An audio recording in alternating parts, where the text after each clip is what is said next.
croeso i'r 4ydd yn yr gwers feistr smart o Drefi yng Nghymru. So welcome to the fourth in a series of masterclasses that are taking us on a smart town journey. And we're almost approaching the end, or the end of the beginning of this journey now. So I'm pretty sure that most of you have heard the introduction before, so I'll keep it fairly short. I'm David from Meistr Llawn, and these masterclasses have been arranged by the Enterprise Hub in partnership with Welsh Government as part of the Transforming Towns agenda, and I'll come on to that in a minute. We have covered an immense amount of ground in the last 4 months, and we will be creating a resource pack at the end to bring everything together in one place. This will include recordings, presentations, slides, Q&As, contact details, useful links, etc., etc. But I would add, I think we've only scratched the surface, but it's important we inform, but don't overwhelm. However, talk is cheap, and the next challenge is to make the digital physical. Moving forward, Welsh Government are eager that smart technology is embraced as part of this wider Transforming Towns agenda. I mentioned at last masterclass we were expecting an announcement from Welsh Government, and last week we heard the £15.2 million had been allocated to a new Transforming Towns place-making grant. Now, support is available for a wide range of organisations, not just local authorities, and for a wide range of interventions. However, I would expect that interventions that include the smart technology will be looked at favourably. Before I introduce Linda, I would like to share an update from last session. Ben Hawes from Benchmark Initiative gave a talk about the ethics of location data, something very important in this whole arena. They have now published a draft set of principles, and there is an online launch event on the 24th of March. So I will share that with you in the chat. So today's masterclass is titled Digital Infrastructure for a Smart Town. As always, we are fortunate to have the support of Linda throughout the series, and she will provide the context for the masterclass and facilitate the Q&A. Again, I'd like to thank Linda for all her support in bringing these speakers together. We have regular planning meetings as a team with Welsh Government and others, and sometimes I regret not recording those, so much information is essentially left on the cutting room floor. Again, I would like to encourage all the members of the audience to use the chat function, pose your questions. What we can't answer today, we'll come back to and share later on. Again, the bios for the speakers are incredibly impressive. I could be here all day just introducing them. So I'll keep the intros fairly brief, but the bios are in the chat as well. So on that note, I will transfer the reins to Linda. Okay, great. Thanks, David. So some of you have followed us on the journey that we've been on over the past couple of months through the why, the what, and the how of smart towns. And so as this is the fourth masterclass, we're finishing off on the what. And in exploring the what, we've covered what we can learn from about our towns from sense data, but we've also had a look at the Internet of Things and how we generate data for our town. And last time we looked at the basics of IoT, but we also look at the concept of digital twins, and as David said, the responsible use of location data. And today we're really pleased that our speakers are going to take us on understanding the connectivity infrastructure that's needed for a town. And we're going to also explore a use case that really draws on that connectivity. So thanks very much.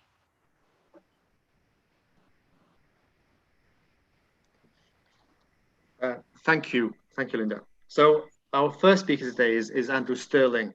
I only realised yesterday I actually met Andrew in a wet field on the Isle of Arran about 3 years ago. We saw how TV Whitespace had connected a very, very remote area and learnt about the Digital Blacksmith project. Andrew has worked with all the big players in the industry, so BBC, Microsoft, BT, Sky, Nokia, etc. His talk is titled Digital Literacy. Over to you, Andrew. Thank you. Thank you, David. Just a small update that's actually connectivity literacy, but you know, it's a subset of digital literacy, so we'll go with that. So it's a pleasure to be here to give you this talk as part of your Smart Towns series. First, a few words about Larkhill, which was the company I founded about 15 years ago, We're focused on digital communications and connectivity and helping companies get innovations to market. Quite a lot of what we've done has been around latest and greatest in communications technologies. But over the last decade or so, particularly working with Microsoft, we've focused on some of the challenges of how you actually get connectivity to the edges, to rural areas, to towns, to places that haven't always had the greatest broadband in the past. And one of the things we did was lead the Cambridge White Spaces trial for Microsoft, which was a major landmark in getting the necessary regulation for access to key spectrum to help broadband in areas that are not well served so far.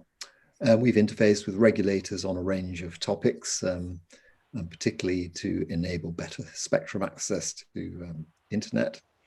We've been on the Glasgow's Future City Demonstrator Advisory Board, and we've been doing some particular work in rural communities, especially the Isle of Arran, but also linking across with Africa and the US, just to name a couple of other markets.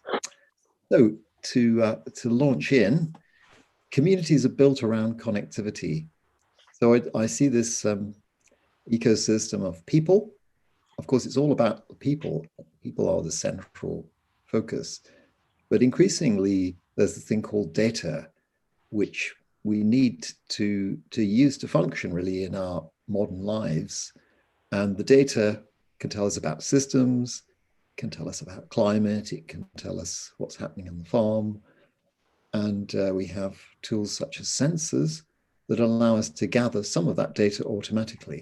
Of course, traditionally data got compiled from people poring over forms and typing data in, and a manual entry process, if you like. But increasingly, we see that data coming in automatically and feeding through it into processing on the cloud and also now in the edge, whereas the cloud tends to be massive data centers. The edge is a lot closer to where you are and perhaps where the data needs to be handled in particular applications. And two types of connectivity we should be mentioning. One is broadband, which I'm sure you're all familiar with, and the various flavors that you get. But also we need to think about narrowband, which I've put close to where the sensors are, because typically something like a temperature sensor or maybe even an air quality sensor isn't going to produce a lot of data. It's not going to really need broadband, but it needs a simple, reliable and broad coverage system, type of which we call narrowband. And you might see examples such as LoRa, NB-IoT, narrowband IoT. There are a number of these acronyms floating around, and we won't spend the time going through those. But how good does connectivity need to be? I'm going to focus in on the broadband requirements because I think that's been the main push for smart communities. And this is probably the one that comes in first. So we started off with 25 megabits per second being the target about 10 years ago, moving through 100 megabits per second, and now a gigabit per second is really where you want to be heading if you're not already there. Not a very large percentage of people have gigabit yet, but increasing numbers are at least getting some sort of option to get to it. And in thinking about the connectivity, we need to look at the application, what sorts of application we will want to be serving to drive that demand. And actually, if it's a smart town, then really we want to be able to serve the lot because we're trying to attract new industry, we're trying to retain our existing talent, enable them to work from home, from their office in town if they have one, or from the farm or wherever it is they do the work. And so, yes, I mean, you could think about what type of industries you'd like to attract. If it's film production, video production, then you better be budgeting for greater than the gigabit connectivity. That would probably be the starting point for you. And also we need to think about how to support our increasingly hybrid world. We've all seen the need to shift online with responses to lockdown in order to keep doing something productive. And even when the lockdown ceases and we become a little bit more free, a lot of people seem to agree that we'll be increasingly hybrid in the way we live our lives, whether it's working, shopping, banking, whatever we need to do, all of those services will be online and we could access them anywhere we get good online performance. Parameters such as latency, which means response time. If I do something, how quickly do I see its effect in terms of my online service? And also, how quickly do images go up to the cloud when I've got some stills to share or some video clips that I want to share with people? How quickly can they get to be seen? So those parameters have traditionally been left out of broadband specifications, at least the marketing materials for them, but they're important questions for users, and particularly if we're thinking about smart town provisioning, we need to be sure that the infrastructure is really up to the job. I did mention IoT connectivity a little bit earlier, but we won't have time to go into the details, sadly, today. So to understand the connectivity gap in terms of your smart town, I would say survey your location. You need to understand the challenges of your location, what the gap is compared with what you need. And we've talked about the benchmarks, what you might be wanting to get to, but where are you today? Where are the points where optical fiber can be accessed? Those are really key. Where are the homes and businesses reporting problems, if there are any? I mean, that suggests that already today's performance isn't quite meeting people's requirements, as well as us needing to think about the roadmap for where we need to be for the problems that they're going to report in 5 years' time. So we can do technical surveys, and obviously we can do consumer surveys. Consumer surveys have the advantage of potentially being a lot cheaper and less intrusive, so we can do them during COVID restricted times. And connectivity starts with the optical fiber because we can't really do better than the fiber is able to provide. And of course, we'd love the fiber to come as close as possible to our homes and businesses, but we can't have it immediately in all cases. So we'd want it to come to at least a central hub somewhere within a community, business park, wherever it is. It might even come to individual premises, but we could use those as little mini hubs from which to serve the poor, unfortunate businesses and homes that don't have a good connection. Traditionally, telephone exchanges and cabinets have done this in the past, but the technology that's been used to carry broadband over telephone lines has not been a very good solution for everyone, particularly as we get to less dense areas such as rural areas. But even places like Westminster in London suffered from the fact that their telephone systems were rolled out a long time ago with lines stretching to people's individual premises, and they're just a bit too long and it's a bit too expensive to dig up the streets as well. So there are some challenges with using some of that old infrastructure. But with fiber, if you can get fiber to the premises, you can definitely get the gigabit performance and plenty of scope for upgrading. So it's definitely an ambition. It's definitely something you want in your roadmap, but don't give up if it's not there today and if you can't see it in the near future. This is really, of course, where wireless comes in that we have a range of wireless platforms available which give us flexibility. We can deploy users in all sorts of locations, whether Welsh valleys, Welsh towns. If we're thinking about satellite, for example, there's very good availability geographically across the country. The snag with satellite is because, particularly if we're looking at geostationary orbit, which is 20,000 miles above the Earth, the time taken by the signal to get up and back introduces unhelpful delays or latency in the services we're trying to interact with.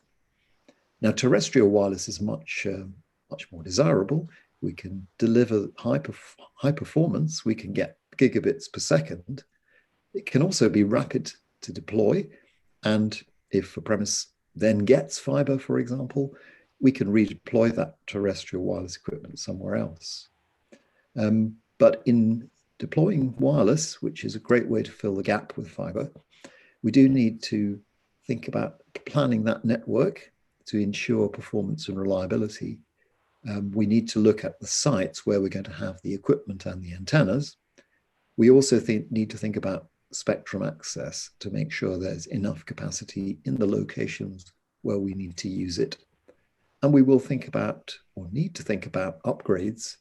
For example, maybe 3-5 years' time, if the user's demand is still growing rapidly, as it may well, we need to get faster.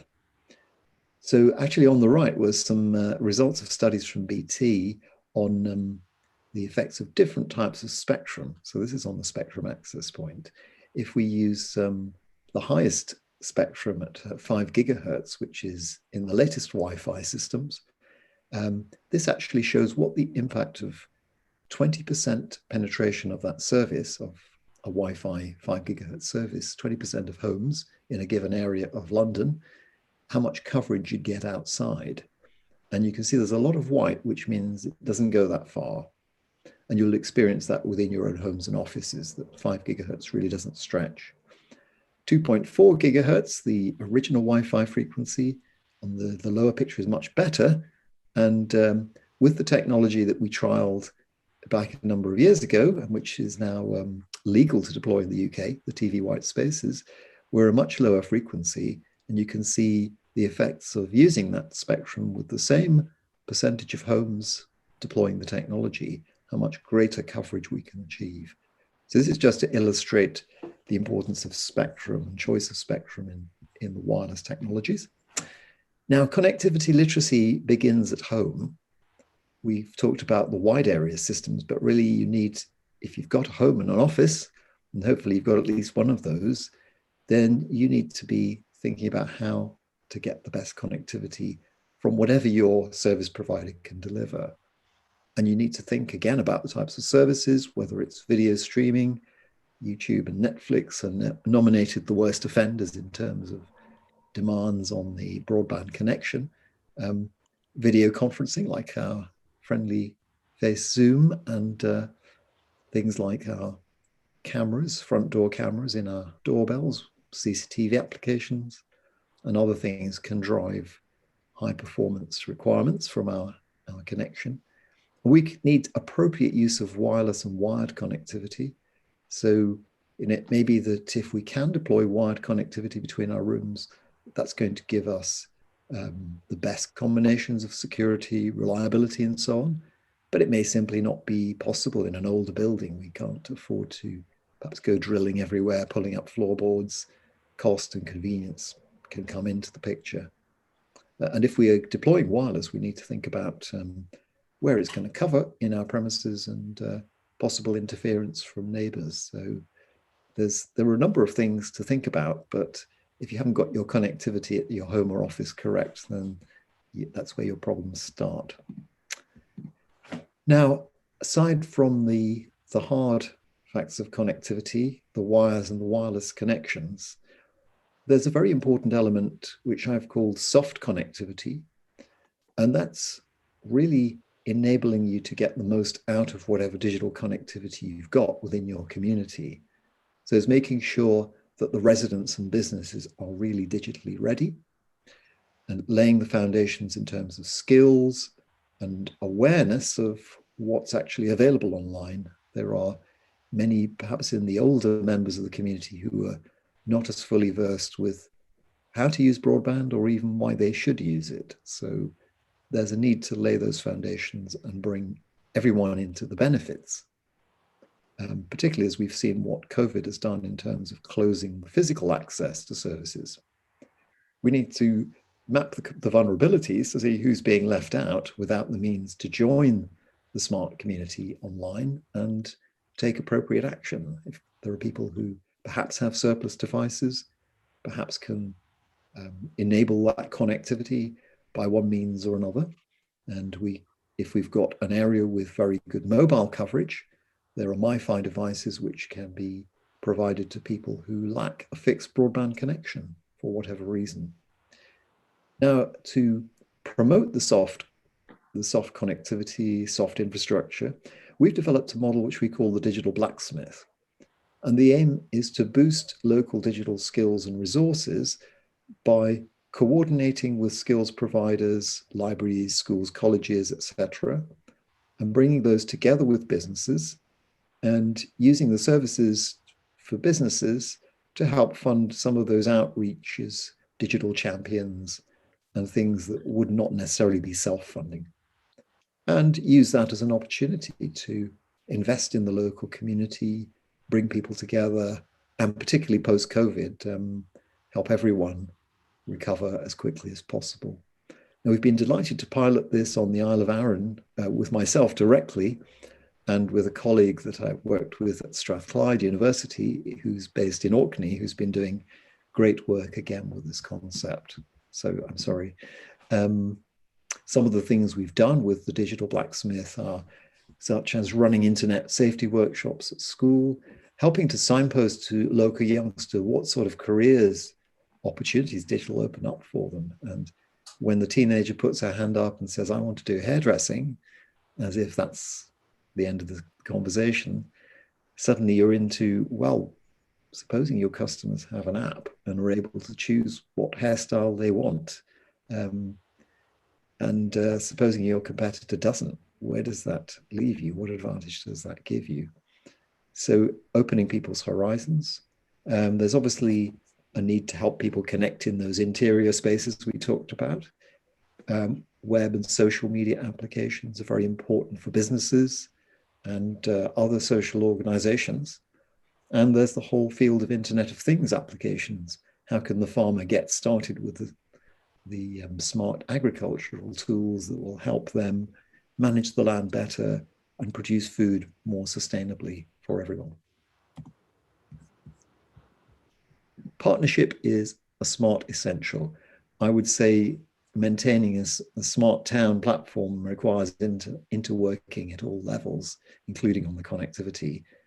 A spirit where you're encouraging open innovation, sharing, and facilitating cooperation, for example, with the local authority and working also with industry and residents.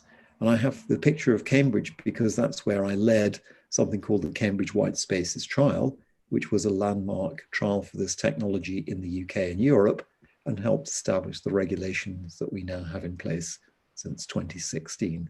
So I can definitely underline the importance of cooperation and partnership, although it's not always an easy thing to do. And for example, in data sharing, it can be notoriously difficult to get even parts of the same council sharing data with each other, let alone with external organizations. And similarly with infrastructure, a need to perhaps share sites, allow access to your site for infrastructure that's going to benefit connectivity for other parts of your community.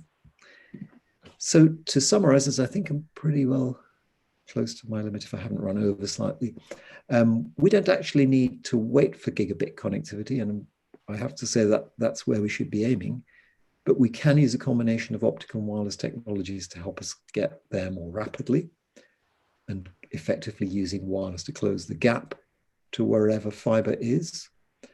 Spectrum is a key enabling resource with license exempt technologies such as Wi-Fi, allowing communities and enterprises, businesses to take coverage into their own hands and fill gaps themselves.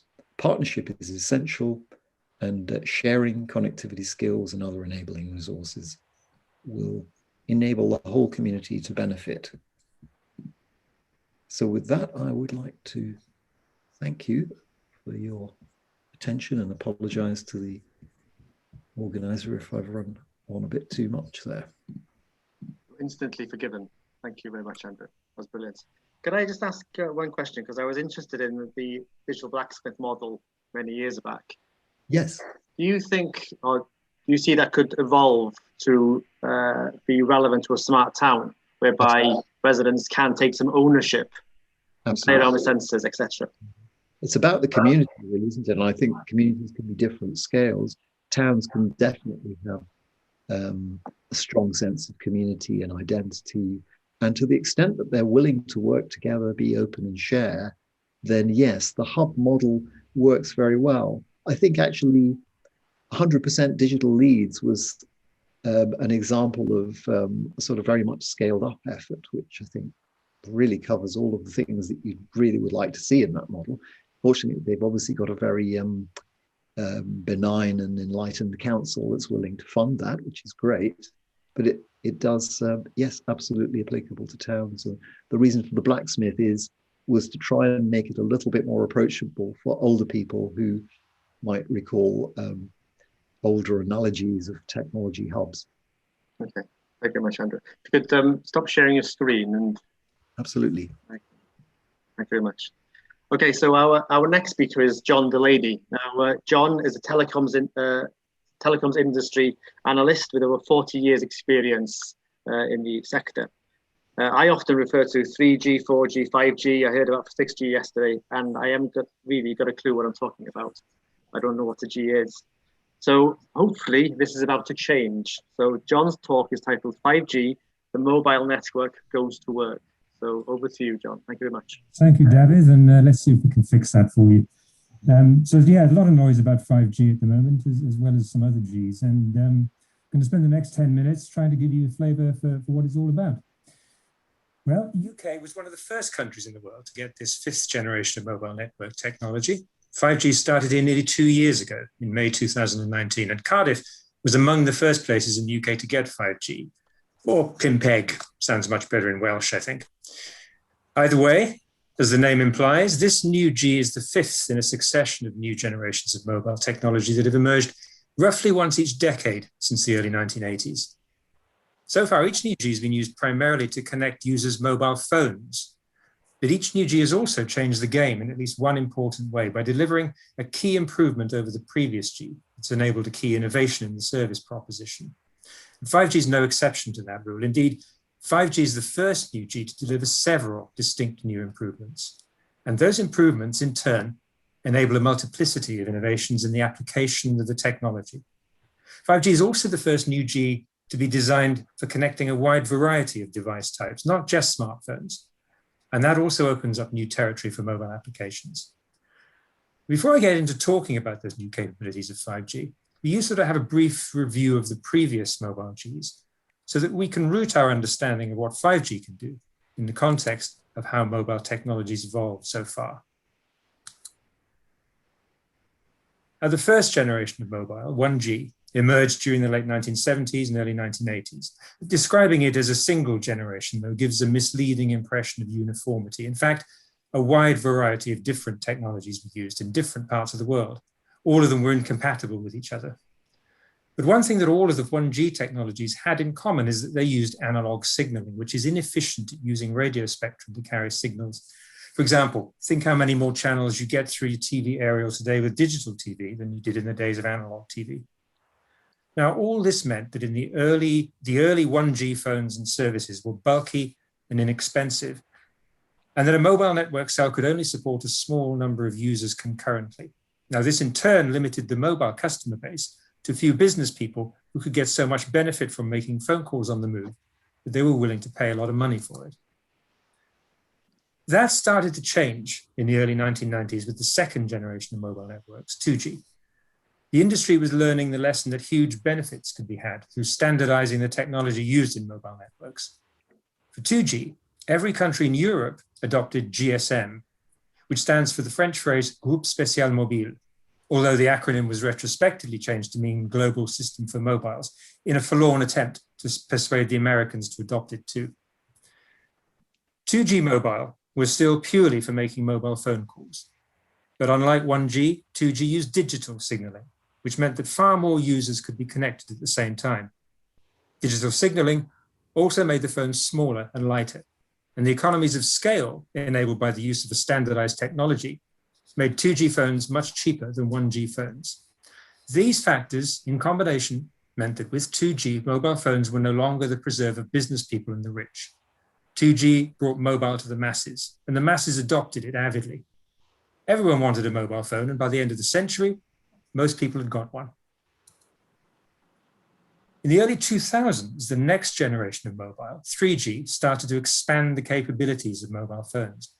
As well as phone calls, 3G supported the use of mobile phones to make video calls and to access the internet. These things were certainly novelties, but they were also something that most people didn't really feel they need to do when 3G first emerged, especially not if they had to pay a lot of money for it, which they did. The implementation of video and the internet in early 3G phones was also rather primitive and cumbersome to use. So, although the mobile internet started with 3G, it didn't really catch on for most of the 2000s. That started to change when the iPhone appeared in 2007, showing people how much easier to use the mobile internet could be. But the services were still expensive, and you typically paid by the minute, and that continued to mute adoption. It was 4G, which first came to the UK in 2012, that really unlocked the mobile internet. By then, the emergence of YouTube, Facebook, and other internet content sharing services had led to internet traffic being dominated by video. You could use internet video on 3G, but it took some perseverance, with long waiting times and frequent pauses while the video buffered to catch up with the connection lag. Basically, wasn't much fun. 4G changed all that. It was the first mobile generation to be designed for internet access, with much higher data speeds than 3G could deliver. The new generation of 4G smartphones were also designed primarily as internet access devices rather than telephones, which made the user experience less cumbersome and more intuitive. Mobile video, and the mobile internet more generally, became a pleasure to use, and users adopted 4G much faster than they adopted 3G. Today, the vast majority of mobile subscribers in developed economies are using 4G phones and networks. 4G was also the first generation of mobile to see the same technology standard adopted worldwide. The Americans had finally seen the light. And all that brings us at last to 5G. Like 4G and 3G, 5G brings faster internet access speeds to mobile phones, but it also does a great deal more than that. As well as faster data rates, 5G also delivers low latency, which means faster response. 5G also enables a much larger number of devices to be connected to a mobile cell site. And perhaps most importantly of all, 5G supports guaranteed performance by reducing the impact that large numbers of users have on each other's quality of service. These capabilities, in combination, are taking 5G far beyond smartphones. They're turning the mobile network into a connectivity fabric for sites like factories, airports, seaports, smart cities, and yes, smart towns. And now, as promised, a bit more about those new capabilities of 5G and why they're so important. 5G will be rolled out in a series of phases, each of them associated with a distinct set of capabilities, and each phase enabling new applications of the mobile network. Phase 1, we're in now, is called Enhanced Mobile Broadband. Customers of early 5G services are getting data rates of several hundred megabits per second. Further enhancements will eventually take 5G data rates past the gigabit per second mark. Now, with data rates in this range, the mobile network can support applications like streaming of high-definition video, real-time big data analytics, and the sharing of high-resolution images such as medical diagnostics and engineering drawings. Phase 2 is called ultra-reliable low-latency communications. Now, latency measures the time taken for a signal to travel from source to destination in the network. 5G will reduce that time from the 50 to 100 milliseconds that are typical in 4G networks to 10 to 20 milliseconds, and eventually to single digits. This will enable mobile networks to support applications that have not previously been possible. Things like online virtual reality, real-time automation, and remote command and control of things like construction equipment, drone aircraft, and robots. Phase 3 is called massive machine-type communications. A 4G mobile cell typically has the capacity to support between 10,000 and 20,000 simultaneously connected devices. In a world where most mobile connected devices are smartphones, that's enough. But eventually, smartphones will be outnumbered by the sensors, actuators, and other devices used in Internet of Things applications, like road management, waste management, and warehouse automation. As the number of such devices grows, the cell sites they connect to will need to handle many more connections than they can support today. So this third phase of 5G capability will take the connection capacity of cell sites into the 50 to the 100,000 range, and then to several hundreds of thousands. Overlaying these new capabilities of 5G is a concept known as network slicing. Now, the idea of network slicing is that devices, applications, and systems can be provisioned with their own virtual instances of the physical network, with characteristics optimized to their particular needs. With network slicing, each of these applications, running simultaneously, connected to the same radio access network, will see a virtual network whose characteristics are tailored to its requirements. Crucially, those characteristics are unaffected by what other users are doing on the network at the same time. So with network slicing, mobile networks will, for the first time, be able to deliver the levels of reliability that critical applications in smart towns will need. And with that, we'll conclude our brief history and biography of 5G. I hope I've managed during the last 10 minutes or so to explain clearly what makes 5G different from the previous generations of mobile and why those differences are significant in the context of smart towns. Thanks very much for your attention.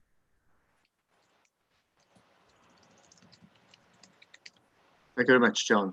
I want to stop sharing your screen. Oh, yes. So I know more now about the Gs. I probably have more questions as well. So just a quick question. When would we expect 5G to be as prevalent as 4G? Well, it's a complicated question because, as I just explained, there's actually a series of phases of 5G. But if we're talking about just pure coverage of 5G, and we take 4G as a precedent, which is reasonable given the circumstances, then we probably will be up to the sort of 80–90% population mark coverage by 2024, 2025, certainly by the middle of the decade. Now, of course, population and geography are different things, and there is a shift at the moment towards, by some operators anyway, towards trying to talk about geography rather than population. And that will be more important in 5G because a lot of the things connected to 5G won't be people's phones. So it's, if you talk about geographical coverage, it will be much further out into the 2020s before we start to see the majority of geography covered. But the other important thing about 5G is a movement called private mobile networks, which is starting really to gain some traction now. And what that means is potentially, if you've got a factory or an airport or something that you want 5G coverage on to do some of the things you can do with it, you can actually build your own.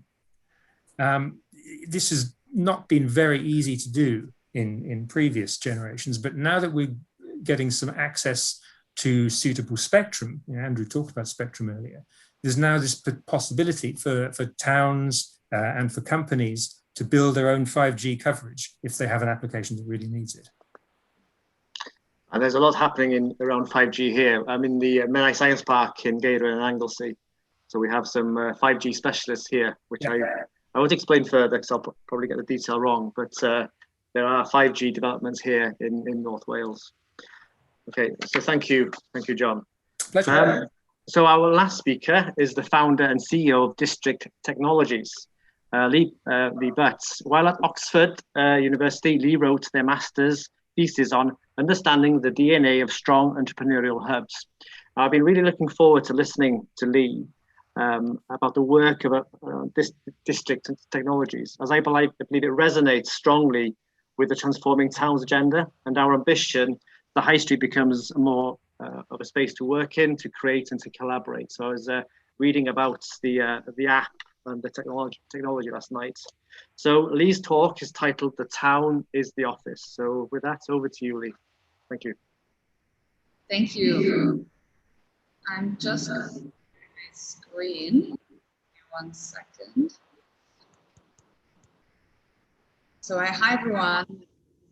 I'm the founder and CEO of District Technologies, and we are a smart building and community platform for large landlords and office operators. My background is in building co-working campuses, so I was lucky enough to take my theory into practice when I wrote my master's thesis on how you build entrepreneurial clusters by launching a very big campus in Berlin, and then also in London before working with some bigger landlords, understanding how the, let's just go full screen, understanding how the market is changing and and sort of started District 4 years ago with the vision of bringing the benefits of co-working to any type of office space. And it's always been my personal passion to consider the smart city angle of what we're doing at District.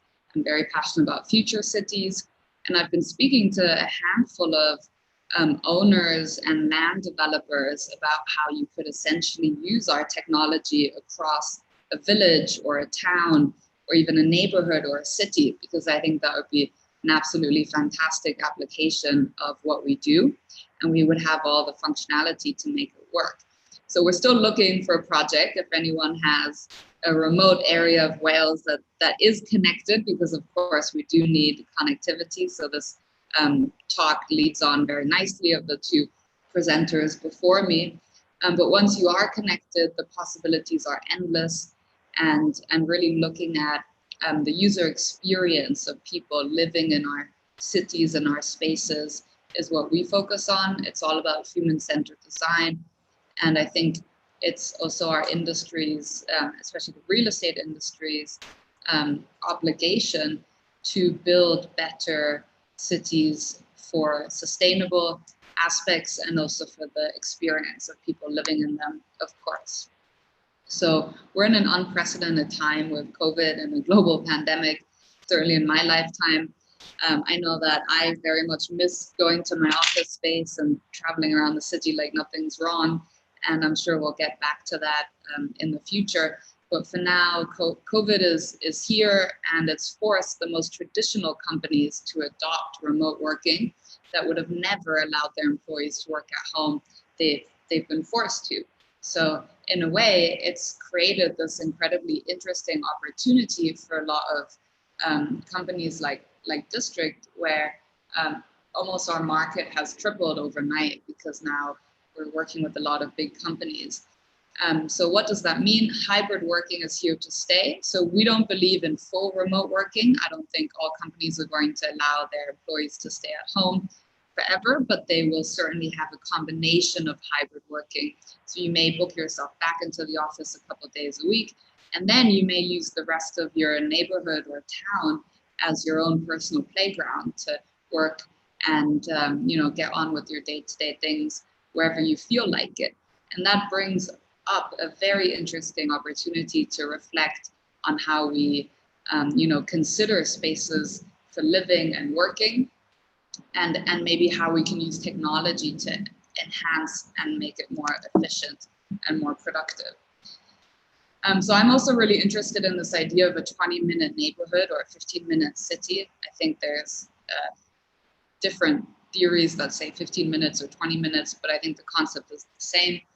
And the idea is really to have what you need to do in your day-to-day at a very high level experience in a matter of 15 or 20 minutes around where you live. And so I think, for city planners and developers, it's a very, very important time to focus on, do they have what they need in their developments to attract and keep people? Because these days, especially with COVID, you as an employee, you can work almost anywhere. So we're seeing a huge outflux of creative young professionals that are leaving London just because they don't want to be in a stressful, very expensive, very populated space. And now they can work from anywhere. So why would they not maybe move to Wales? Or, actually we at District, we have an engineer who lives in Wales from even the time that we hired him 4 years ago. And we can work with remote engineers or remote employees anywhere in the world, really. But if it's in the right time zone, it's a big advantage. So the time zone thing is important. But essentially, if you have all these amazing things in your city or in your town, could you use technology to connect them? And that's where our community app comes in, and what I've always envisioned for potentially working with larger developments, not just landlords and office space, which we typically work with today. So what about a community app for your neighborhoods or towns? Everything we built from the beginning of the company was around community and collaboration. We can configure different functionalities to turn them on and off. This is sort of our magic sauce in the back end of what we've built. And everything that we provide our clients with drives really 3 key return on investment or value, which is about engaging the community, so actually connecting with them, knowing what interests them, understanding the demographics better, then allowing the people or the community to connect with amenities and services. So what's in and around the space that they work and live, can we give them access to that in a very easy, friendly, and nice to use mobile app? And that also drives actionable insights. And with our technology, and maybe David, we can apply to some of that grant funding that the Welsh government has just made available. But essentially, we could provide anyone with their own fully branded app, whether we name it the name of the development. So I'm speaking to a potential client right now that has a new village they're building with 15,000 people just outside of London. And we could name it the name of this new development. So anyone moving there or living there could download the name of that location and then connect with what's available in and around where they live. So that's in a nutshell the concept of what I get, how I'm really excited about considering your town as an office or workplace. So our hybrid community platform allows you to communicate and collaborate with anyone that's also on the platform. So whether that's people that work in the same building or live in the same location as you, you could search based on what interests them. You could connect with other designers if you're a designer or other like-minded people. You can use it as like a business opportunity or networking platform, as well as, of course, seeing what's in and around your locations, content, events, activities. And then you could book workspace whenever you need it on the go. So you could book a desk, you could book a space like a meeting room or an office, depending on how we set up the platform.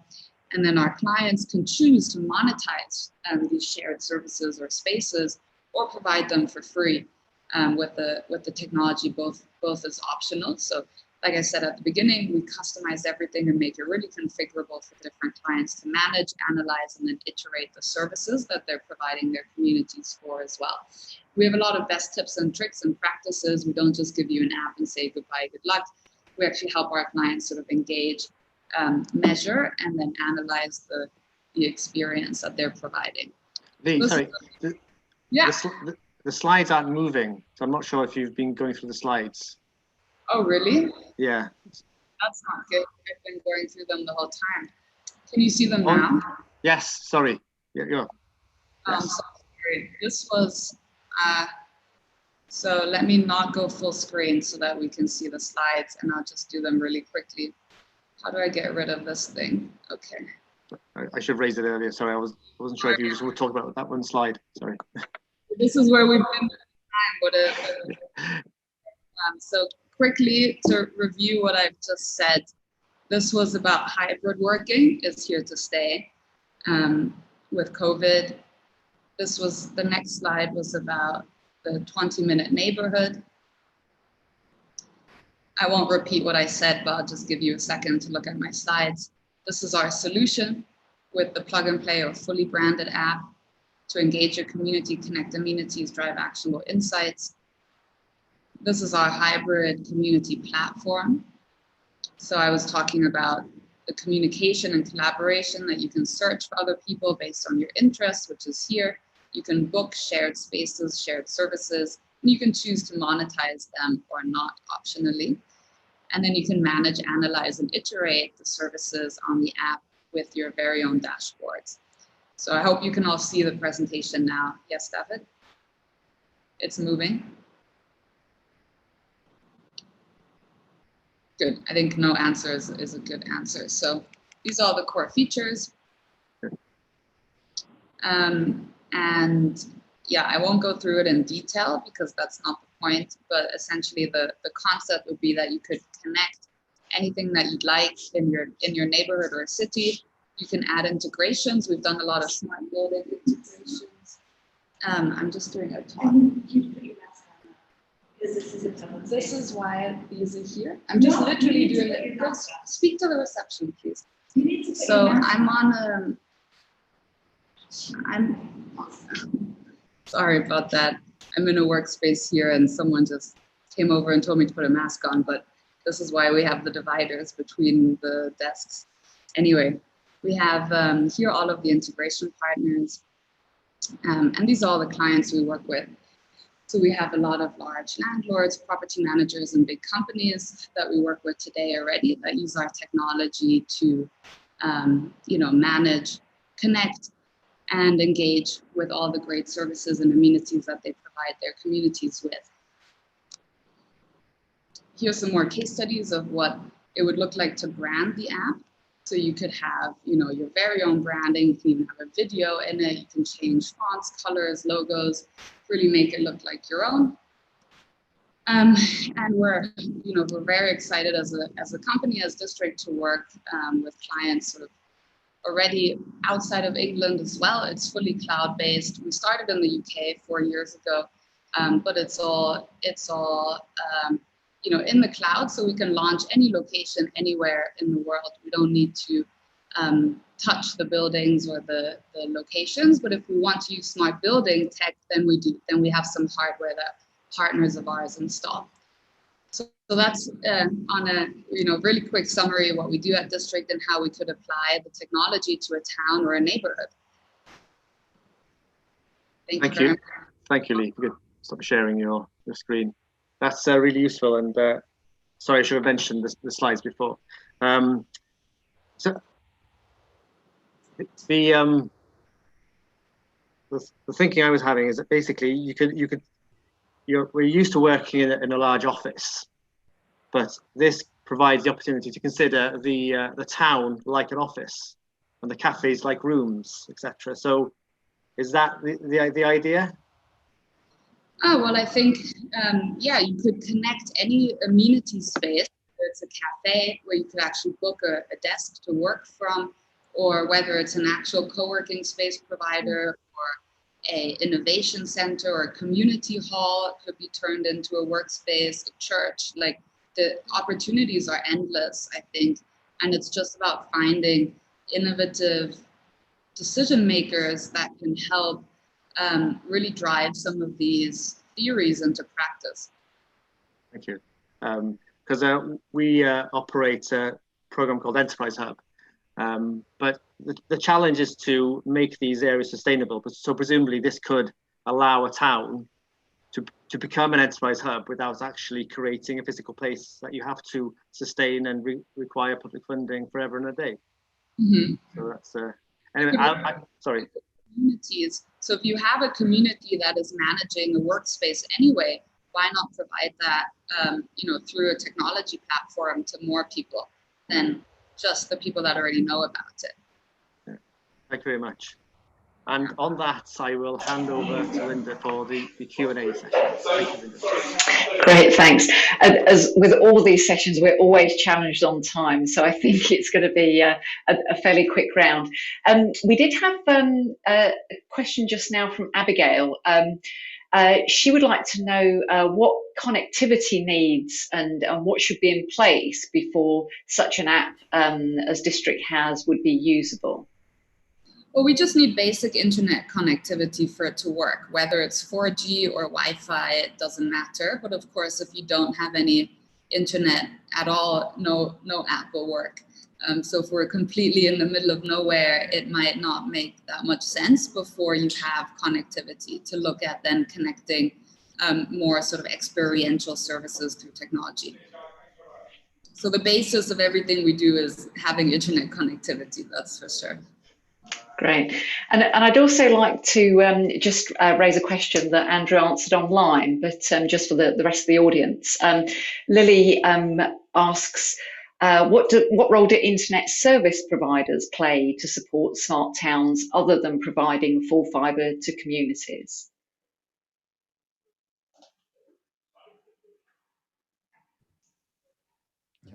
Andrew? Yeah. Oh, sorry, Linda. Yeah, sorry for answering that online. I think the ISP is in a great facilitator position as a digital assistant, digital champion. I think their business models can vary a lot. Some of them have already grown out of a wireless tradition, and I'm guessing that Spectrum has.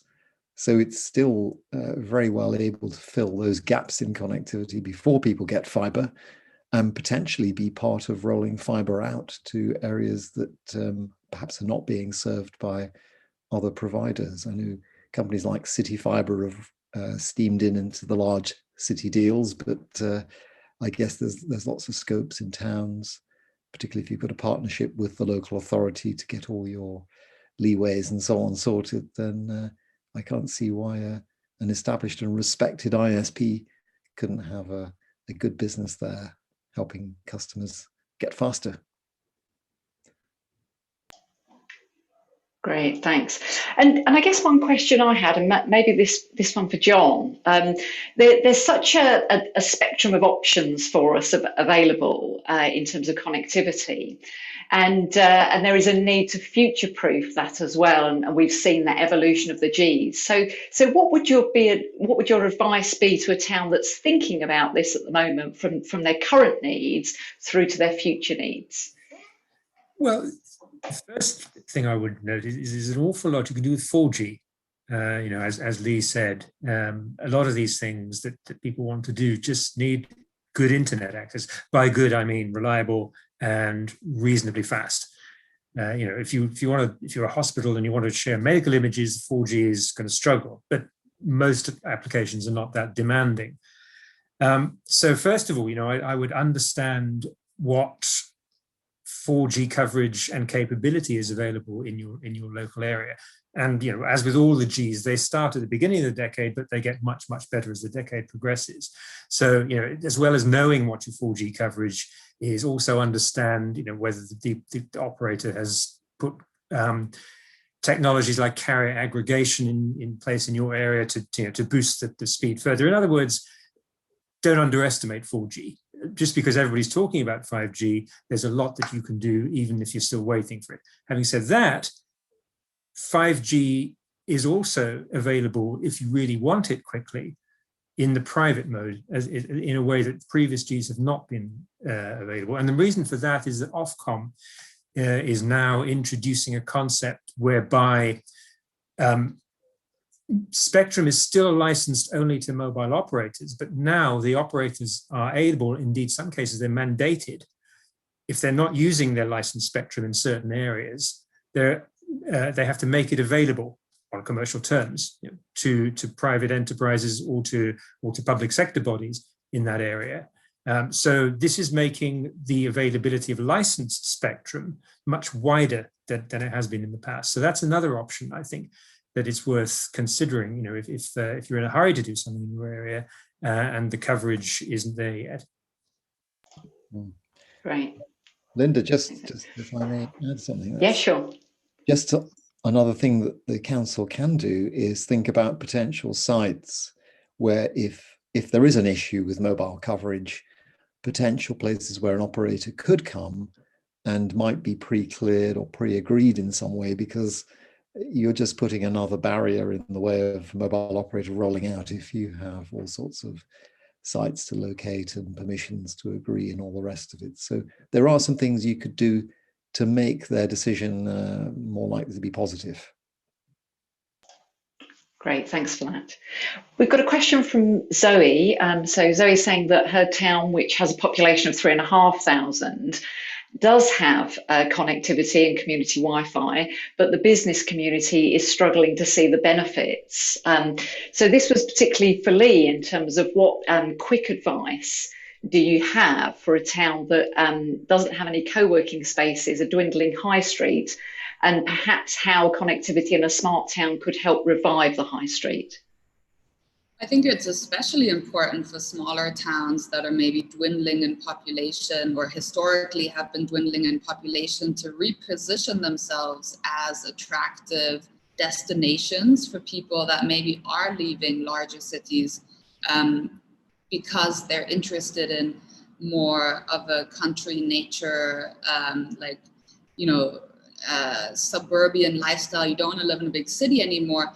But if you're taking a job with you, which I think is very, very interesting. So with hybrid working and remote working, a lot of very high level paid, very well paid professionals have the ability to now work anywhere in the UK that they choose to work, and they're going to take a job with them.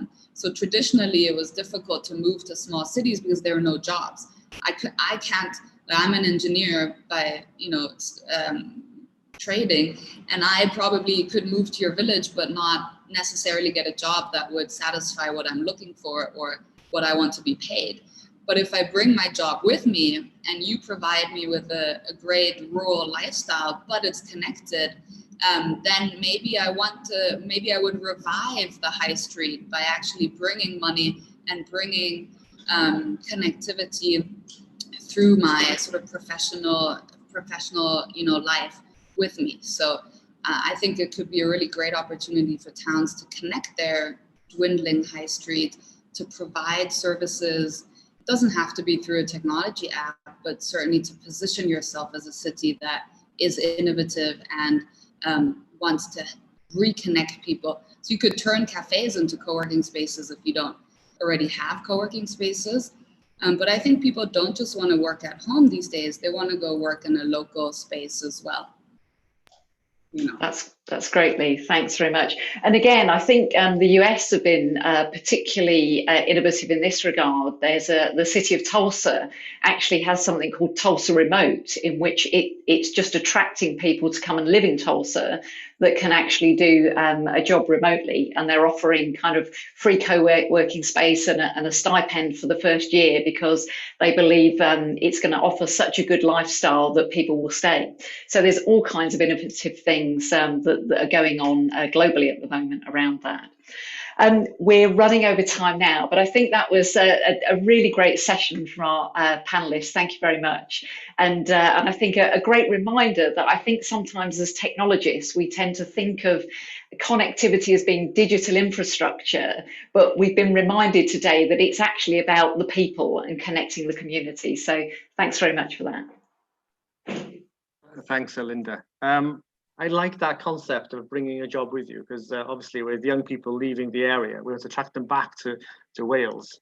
And rather than telling them to come back, there are jobs here, we can say, bring a job with you. But we obviously need to provide them with that facility. So anyway, just a quick note, I've set up a LinkedIn group called Smart Towns Wales, Smart Towns Cymru. So I'm aware this is fairly one way, so we need some interaction. We need to get the interaction going. So that's a start on that. So our final webinar in the series will be on the 8th of April. And so we'll be looking back over the masterclasses we've had and consider the what next. And I'm confident there is something to follow this set of masterclasses. So the format will be different, and we'll look at enabling greater interaction with the audience. So this will have set the scene, and as somebody more impressive than me said, this is merely the end of the beginning. So I'd like to thank Linda once again.